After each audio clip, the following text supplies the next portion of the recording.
স্বাগতম ফুটবল প্রেমীরা। আজকে আমরা বিশ্লেষণ করব ক্লাব ওয়ার্ল্ড কাপ 2025-এর সবচেয়ে উত্তেজনাপূর্ণ ম্যাচ ফ্লামিঙ্গো বনাম বায়ন মিউনিক। গোল, নাটক ও চমক সবকিছু ছিল এই খেলায়। আসুন শুরু করা যাক।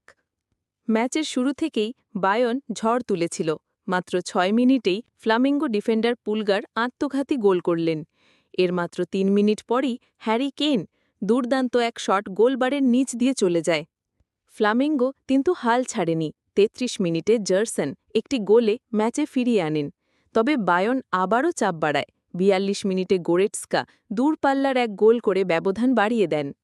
দ্বিতীয়ার্ধে ফ্লামিঙ্গো আবার লড়াইয়ে ফেরে। ৫৫ মিনিটে জর্জিনিওর পেনাল্টি স্কোর হয় ৩-২।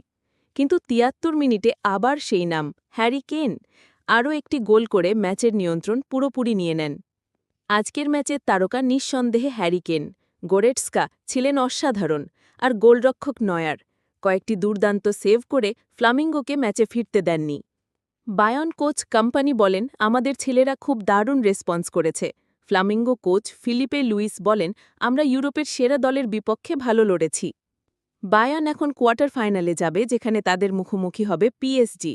ফ্লামিঙ্গো বিদায় নিলেও তারা প্রতিভা ও লড়াকু মানসিকতা দেখিয়েছে। আপনার মতে আজকের ম্যাচে কে ছিল সেরা খেলোয়াড়? কমেন্টে জানাতে ভুলবেন না। এমন আরও ফুটবল বিশ্লেষণ পেতে চ্যানেলটি সাবস্ক্রাইব করুন, লাইক দিন এবং শেয়ার করুন। দেখা হচ্ছে পরের ভিডিওতে। ধন্যবাদ।